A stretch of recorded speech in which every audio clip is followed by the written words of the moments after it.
नमस्कार दोस्तों, स्वागत है आपका लाइफ स्टोरी इन हिंदी में। आज हम बात करने जा रहे हैं।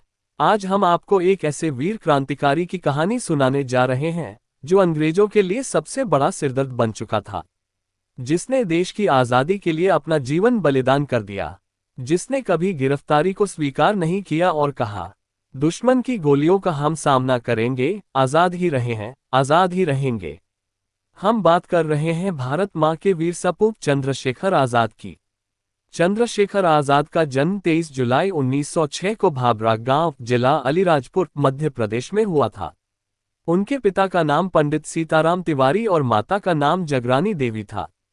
उनका मूल परिवार उत्तर प्रदेश के उन्नाव जिले के बदरका गांव से था, लेकिन जीविका की तलाश में वे मध्य प्रदेश आ गए थे। बालक चंद्रशेखर बचपन से ही तेज, निर्भीक और जिज्ञासु स्वभाव के थे। उन्हें शस्त्रों और वीरता की कहानियों से बहुत लगाव था। उनकी मां चाहती थी कि बेटा संस्कृत सीखे और एक विद्वान बने, इसलिए उन्हें बनारस भेजा गया, लेकिन वहां उनका मन देशभक्ति की ओर खींचने लगा। ग्रेजुएशन कैप 2, वाराणसी और स्वतंत्रता आंदोलन में जुड़ाव।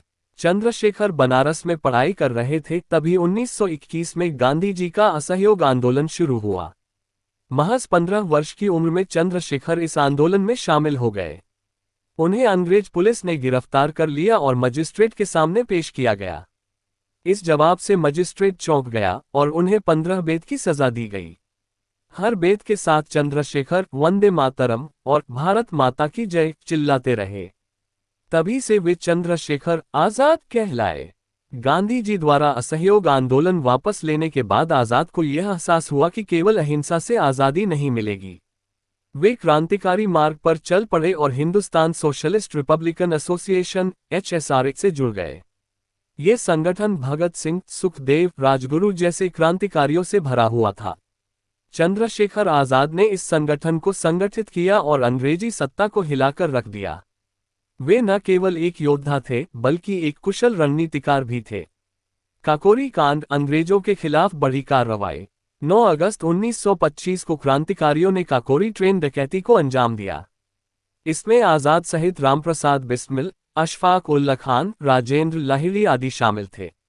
इस योजना का मकसद अंग्रेजों के खजाने को लूटकर क्रांतिकारी गतिविधियों के लिए फंड इकट्ठा करना था। इस साहसिक योजना ने अंग्रेजों की नींद उड़ा दी।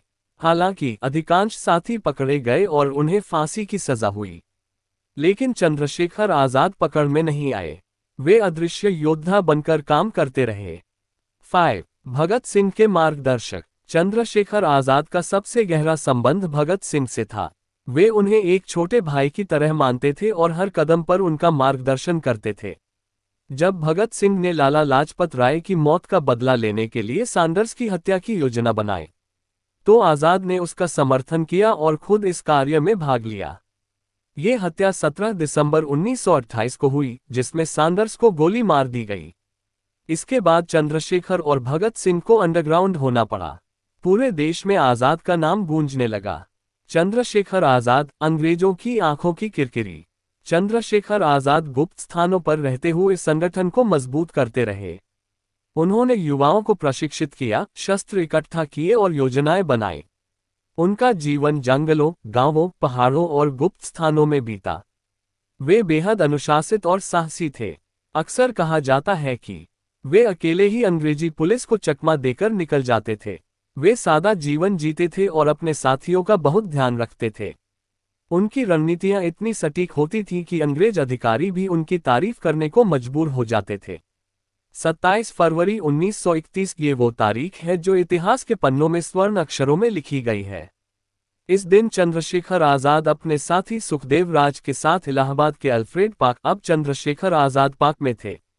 किसी मुखबिर की सूचना पर पुलिस ने पार्क को चारों ओर से घेर लिया। चारों तरफ से गोलियां चल रही थीं, लेकिन आजाद डटे रहे, अकेले ही अंग्रेजी पुलिस का सामना करते रहे। जब उनके पास आखिरी गोली बची, तो फोल्डेड हैंड्स, आइए हम सभी इस महान क्रांतिकारी को नमन करें और उनके आदर्शों को अपने